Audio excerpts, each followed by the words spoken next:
nëse ata do të qëndronin prapa këtij sulmi. Ky është problemi. Mendja na shkon tek sepse ato shtete të cilat i përmendëm më. Jo domosdoshmërisht mund të jenë dhe shtete. Dark Webi është mund të bëjmë një emision të veçantë për të sqaruar ç'është ndodhur në botën e Dark Webit.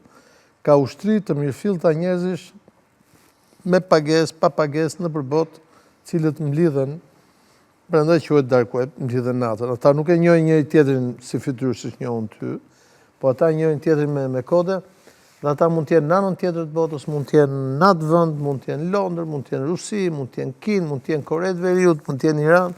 Për shembull, vende të tilla si Venezuela, Korea e Veriut, Irani, Vietnami, Rusia kanë ushtri me gjuhëse kibernetik. Pra, ka sasi njerëz, Britania e Madhe për shembull ka. Pra, nuk mund ta themi nëse nuk marrim më shumë informacion. Por fakti që ka ndodhur të tregon se sa delikata janë sistemet tona të sigurisë dhe të ndërkomunikimit. Ne na duket banale kjo gjë, po imagjino për shembull të ndodhë lufta për shembull, të fillojë Serbia pushtimin e Kosovës ose të tentojë të pushtojë Kosovën dhe të bllokojë gjithë sistemet e interkomunikimit energjetik, të internetit, rrugëve, të ujit e tjerë, sepse kjo gjë ndodh para se, dhe pastaj të fillojë dhe bombardim. Imagjino se ç'ndodh ndodh.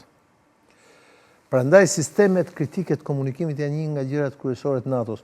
Prandaj kur kemi folur për satelitët, prandaj është kaq e rëndësishme të kuptojmë se ç'a ndodh, për shembull, sepse mjafton këto mund bëjnë dëm më shumë se armët bërthamore. Sigurisht armët bërthamore e shuajnë botën, po këto mund bëjnë dëm me pak a shumë të atij niveli. Prandaj unë kam thënë, imagjino në një luftë imagjinare të bllokohet Parisi kështu, Berlini, Milano, Roma, pra kryeqytetet kryesore, imagjino ç'a kaosi, dhe në të njëjtën kohë ata të fillojnë sulmin, imagjino sa miliona të vdekur mund të ndodhin. Kjo është.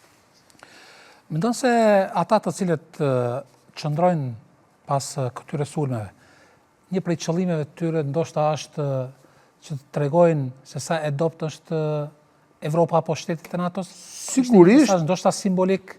Sigurisht, por është sigurisht që janë munduar të tregojnë dobësinë edhe të krijojnë probleme, po ndonjëherë këto kanë dhe qëllim të mirëfillt ekonomik, kriminal.